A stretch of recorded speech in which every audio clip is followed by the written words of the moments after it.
नमस्कार, आप देख रहे हैं मनी 9। मैं हूं संदीप ग्रोवर और हमारी खास पेशकश कंपनी नामा में आपका बहुत बहुत स्वागत है।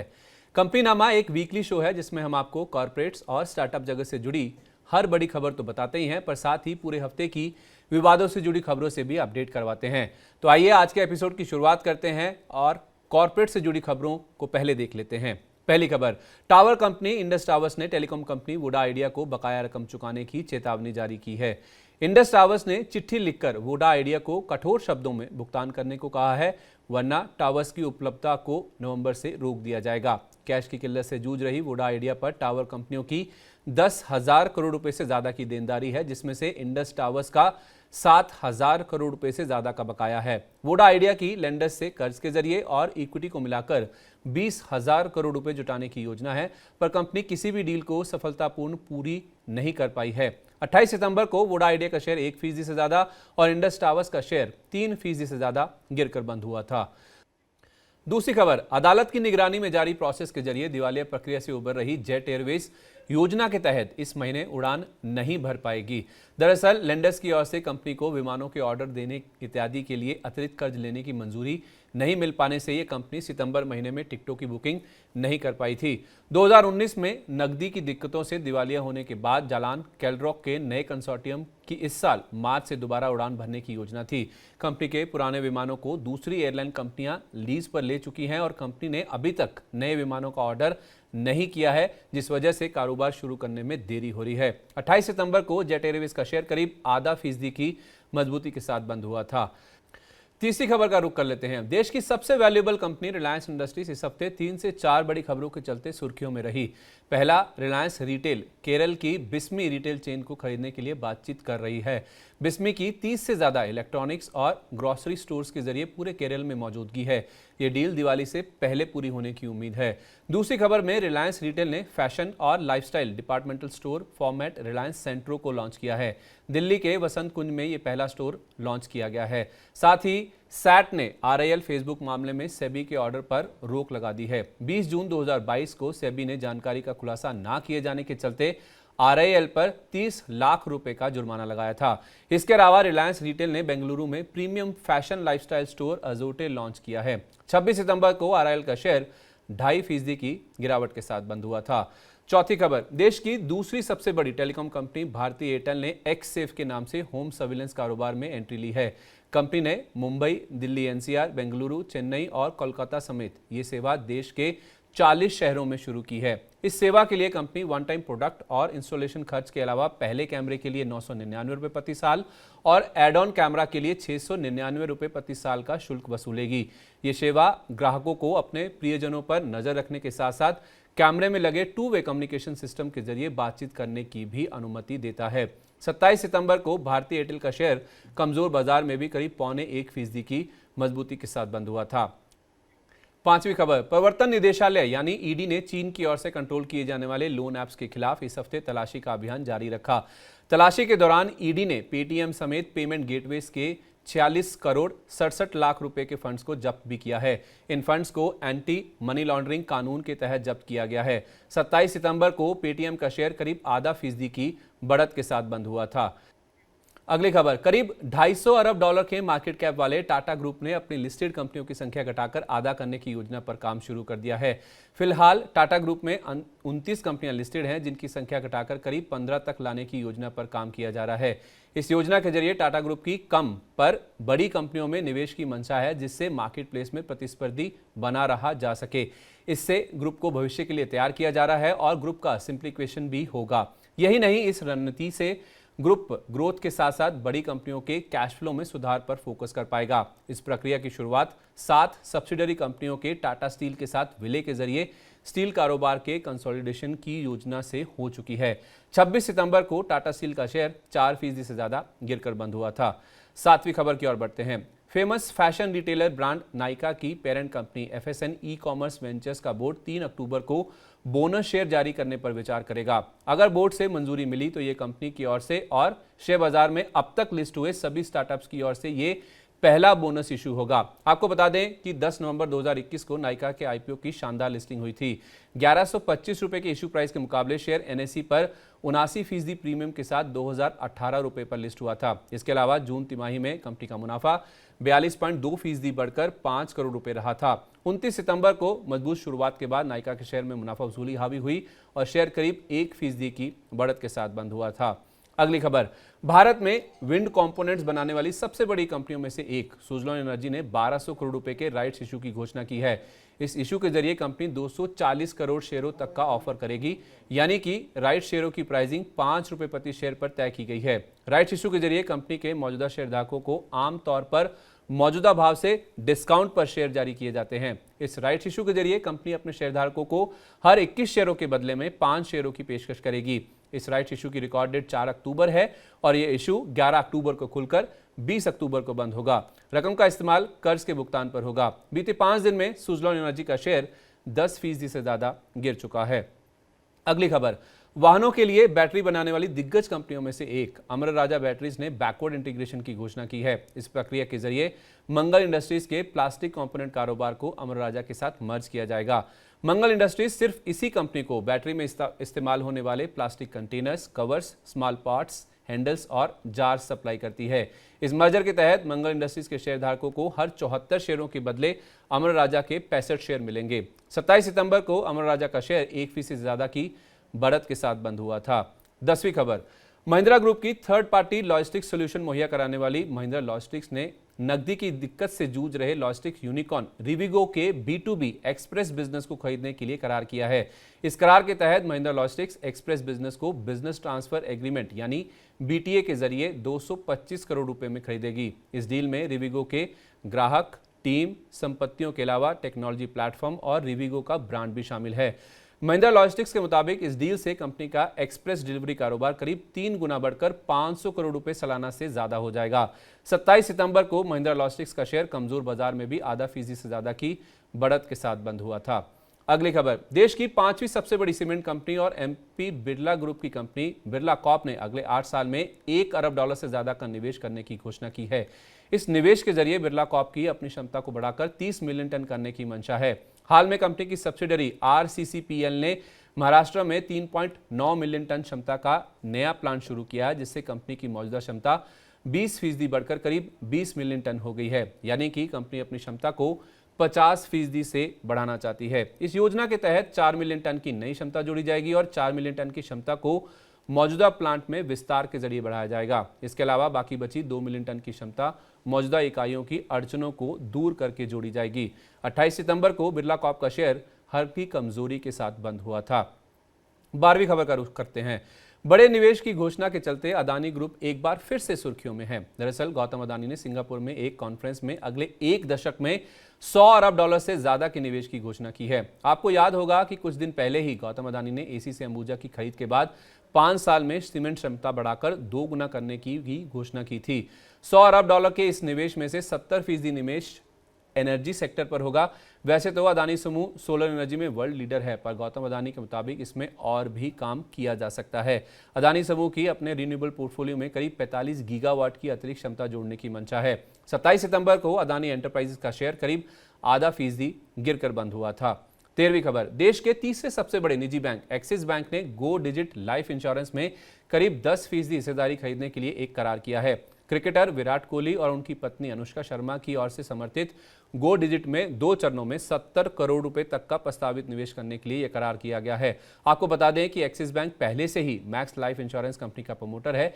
एक्सिस बैंक का अपनी 2 सब्सिडरी कंपनियों एक्सिस कैपिटल और एक्सिस सिक्योरिटीज के जरिए मैक्स लाइफ इंश्योरेंस में करीब 13% हिस्सा है, जिसे छोटी अवधि में बढ़ाकर करीब 20% करने की योजना है। 28 सितंबर को एक्सिस बैंक का शेयर 3.25% की कमजोरी के साथ बंद हुआ था। 14वीं खबर, कंस्ट्रक्शन कारोबार से जुड़ी कंपनी SCC ने अपने कर्ज रेजोल्यूशन योजना को पूरा कर लिया है।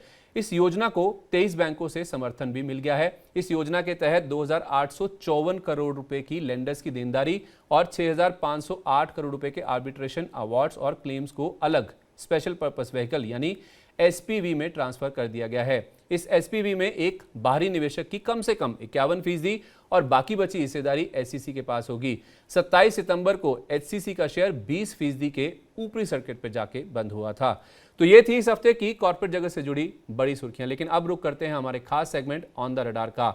ऑन द रडार में हम कॉर्पोरेट जगत की ऐसी खबरों पर फोकस करते हैं जिनमें कोई ना कोई विवाद जुड़ा हुआ होता है। ये खबरें इसलिए इंपॉर्टेंट है क्योंकि इन खबरों का शेयरों की कीमतों पर सीधा असर होता है, जिससे आपका फायदा या नुकसान दोनों जुड़े हुए हैं। आइए ऐसी खबरों पर नजर डालते हैं और पहली खबर का रुख करते हैं।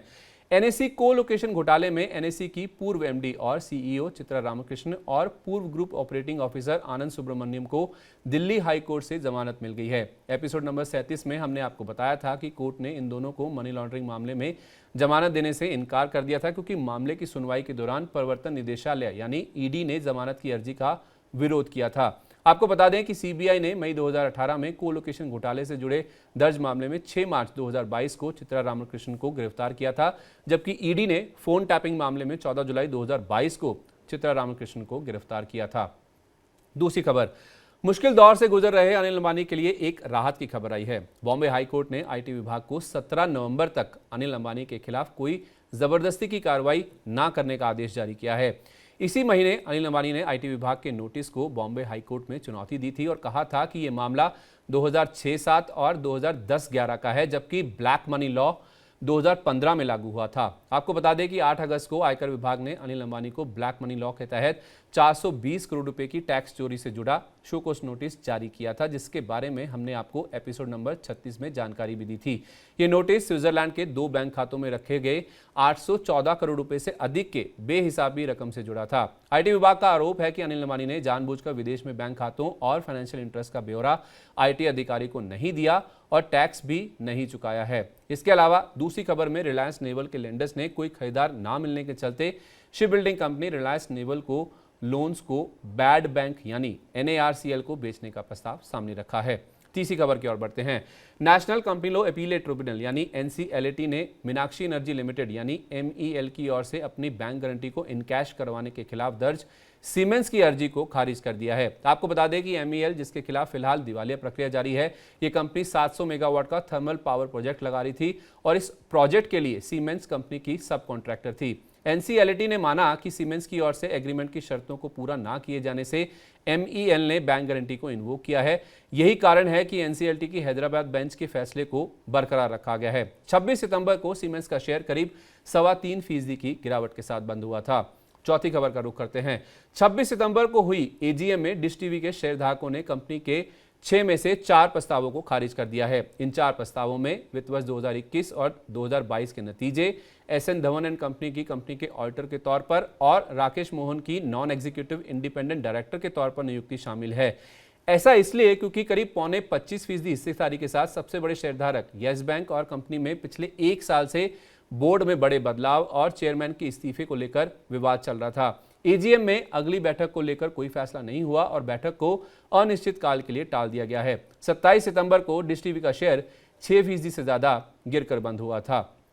पांचवी खबर, माननीय सुप्रीम कोर्ट ने बजाज ऑटो से जुड़े एक मामले में सेबी की अर्जी को खारिज कर दिया है। ये मामला बजाज ऑटो की अनपब्लिश्ड प्राइस सेंसिटिव इंफॉर्मेशन यानी UPICI से जुड़ा है। बजाज ऑटो से जुड़ी जानकारी को व्हाट्सएप ग्रुप पर सर्कुलेट किए जाने के आरोप में सेबी ने एक शेयर ब्रोकर के खिलाफ कार्रवाई की मांग की थी। दरअसल सेबी ने 6 कंपनियों से जुड़ी UPICI को व्हाट्सएप पर फॉरवर्ड करने के आरोप में श्रुति वोरा पर 15 लाख रुपए का जुर्माना लगाया था, जिसे पिछले साल मार्च में सिक्योरिटीज अपीलेट ट्रिब्यूनल यानी SAT ने रद्द कर दिया था। इस मामले में सेबी ने सुप्रीम कोर्ट का दरवाजा खटखटाया था, पर वहां से सेबी को कोई भी राहत नहीं मिली है। 27 सितंबर को बजाज ऑटो का शेयर 1% से ज्यादा गिरकर बंद हुआ था। छठी खबर, देश के सबसे बड़े सरकारी बैंक SBI ने JP एसोसिएट्स लिमिटेड यानी जल के खिलाफ दिवालिया प्रक्रिया शुरू करने की अर्जी दाखिल की है। ये अर्जी 20 सितंबर को NCLT की इलाहाबाद बेंच के पास दाखिल की गई है। SBI के मुताबिक जल ने 6,892 करोड़ रुपए के कर्ज पर डिफॉल्ट किया है। अगस्त 2017 में ये कंपनी RBI की 26 बड़े लोन डिफॉल्टर्स की लिस्ट में शामिल हुई थी, जिनके खिलाफ दिवालिया प्रक्रिया शुरू की गई थी। इस कंपनी की रेजोल्यूशन प्रक्रिया से जुड़ा मामला पिछले 4 से 5 साल से टल रहा है। जल पर कुल करीब 26,000 करोड़ रुपए का कर्ज बकाया है, जिसकी रिस्ट्रक्चरिंग के लिए कंपनी की लेंडर्स के साथ बातचीत तो चल रही है, पर वो बेनतीजा ही रही है। 29 सितंबर को SBI का शेयर करीब 1/4% गिरकर बंद हुआ था। चलिए, तो ये थी ऑन द रडार और कॉर्पोरेट जगत से जुड़ी इस हफ्ते की बड़ी खबरें। आइए अब बात करते हैं स्टार्टअप जगत की स्टार्टअप अपडेट में और पहली खबर का रुख कर लेते हैं। PM मोदी की ओर से 2016 में स्टार्टअप इंडिया पहल के तहत launch fund of funds for startups यानी FFS ने 24 सितंबर 2022 तक 88 ऑल्टरनेट इन्वेस्टमेंट फंड्स या AIFs में 7,385 करोड़ रुपए के निवेश की कमिटमेंट की है। Ministry of commerce and industry के एक बयान के मुताबिक इन AIFs ने 720 स्टार्टअप्स में 11,206 करोड़ रुपए का निवेश किया है। Fund of funds for startups की घोषणा 10,000 करोड़ रुपए के कॉर्पस के साथ की गई थी। इस रकम का इस्तेमाल भारतीय स्टार्टअप्स की फंडिंग के लिए किया जाता है। FFS के तहत SEBI registered alternative investment funds को सपोर्ट किया जाता है, जो बाद में स्टार्टअप्स में निवेश करते हैं। दूसरी खबर, गोवा की डायग्नोस्टिक्स चेन मॉलब्यू डायग्नोस्टिक्स ने 8.5 करोड़ डॉलर की रकम जुटाई है। इस फंडिंग राउंड का नेतृत्व सिंगापुर बेस्ड इन्वेस्टमेंट फर्म टेमेसेक ने किया। इस फंडिंग राउंड के बाद मॉलब्यू डायग्नोस्टिक्स का वैल्यूएशन बढ़कर 1.6 अरब डॉलर हो गया है। 1 अरब डॉलर से ज्यादा के वैल्यूएशन के साथ मॉलब्यू देश का 108वां यूनिकॉर्न बन गया है। इससे पहले सितंबर में ही टाटा 1mg ने यूनिकॉर्न का दर्जा हासिल किया था। फिलहाल मॉलब्यू डायग्नोस्टिक्स की 40 से ज्यादा देशों में मौजूदगी है और कंपनी की 20 से 25 देशों में विस्तार की योजना है। तीसरी खबर, देश के सबसे बड़े एडटेक स्टार्टअप बायजूस ने पी फर्म ब्लैकस्टोन का 23.4 करोड़ डॉलर का बकाया भुगतान कर दिया है। बायजूस ने पिछले साल अप्रैल में ऑफलाइन टेस्ट प्रिपरेशन जायंट आकाश एजुकेशनल सर्विसेज को 95 करोड़ डॉलर की रकम में खरीदा था। यह भुगतान उसी डील का हिस्सा है। कुछ दिन पहले वित्त वर्ष 2021 के नतीजे जारी करने के बाद कंपनी ने 23 सितंबर तक इस डील से जुड़ी बकाया रकम चुकाने की घोषणा की थी। इस डील के लिए नियामक मंजूरियां मिलना बाकी है। इस डील को NCLT से मंजूरी मिलने के बाद ब्लैकस्टोन को बायजूस की 1% के आसपास की इक्विटी हिस्सेदारी भी मिलेगी। चौथी खबर, डिजिटल बैंकिंग इंफ्रास्ट्रक्चर मुहैया करवाने वाली AI स्टार्टअप साइंजी ने 210 करोड़ रुपए की राशि जुटा ली है। इस फंडिंग राउंड का नेतृत्व गाजा कैपिटल ने किया और इस फंडिंग राउंड में वर्टेक्स वेंचर्स और अक्रम वेंचर्स जैसे मौजूदा निवेशकों ने भी हिस्सा लिया है। कंपनी का कहना है कि इस रकम का इस्तेमाल मौजूदा प्रोडक्ट लाइन को मजबूत करने के साथ साथ बैंकिंग और फाइनेंशियल सर्विसेज से जुड़े ग्राहकों की ओर से प्लेटफॉर्म को अडॉप्ट किए जाने की प्रक्रिया को ड्राइव करने के लिए किया जाएगा। 2015 में स्थापित साइंजी फिनटेक्स, फाइनेंशियल इंस्टीट्यूशंस और बैंकों को एक डिजिटल सॉफ्टवेयर प्लेटफॉर्म मुहैया कराने के साथ साथ आर्टिफिशियल इंटेलिजेंस के जरिए बैक ऑफिस ऑपरेशंस को ऑटोमेट करने में मदद करता है। पांचवी खबर की ओर बढ़ते हैं। बिजनेस टू बिजनेस यानी B2B SaaS platform supply note ने पॉसिफाई सॉल्यूशंस का अधिग्रहण किया है। दोनों कंपनियों ने इस अधिग्रहण की रकम का खुलासा तो नहीं किया है, लेकिन इस अधिग्रहण से सप्लाई नोट को पॉसिफाई के रेस्टोरेंट फोकस सभी मौजूदा ग्राहक मिलेंगे और अगले वित्त वर्ष तक ग्राहकों की संख्या को 4 गुना करने के लक्ष्यों को हासिल करने में भी मदद मिलेगी।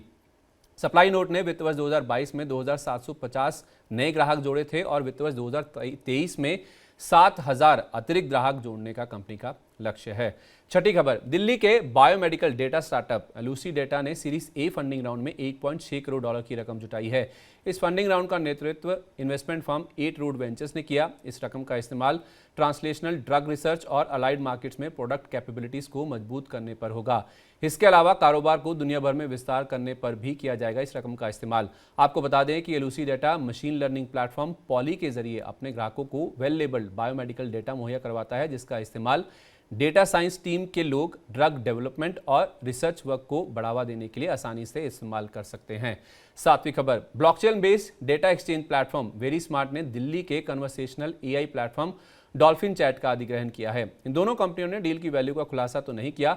इस अधिग्रहण के बाद डॉल्फिन चैट की कोर टीम वेरी स्मार्ट के साथ जुड़ेगी। 2017 में स्थापित डॉल्फिन चैट एंटरप्राइजेस और स्मॉल एंड मीडियम बिजनेसेस यानी SMBs के लिए AI बेस्ड चैटबॉट्स और वॉइस असिस्टेंट डेवलप करता है। इस अधिग्रहण के बाद वेरी स्मार्ट ने डॉल्फिन चैट के प्लेटफॉर्म में 24 महीने में $40 लाख के निवेश की भी घोषणा की है। आठवीं खबर, मुंबई की पिज्जा चेन चिलीजा ने सीड फंडिंग राउंड के जरिए 4 करोड़ 11 लाख रुपए की पूंजी हासिल की है।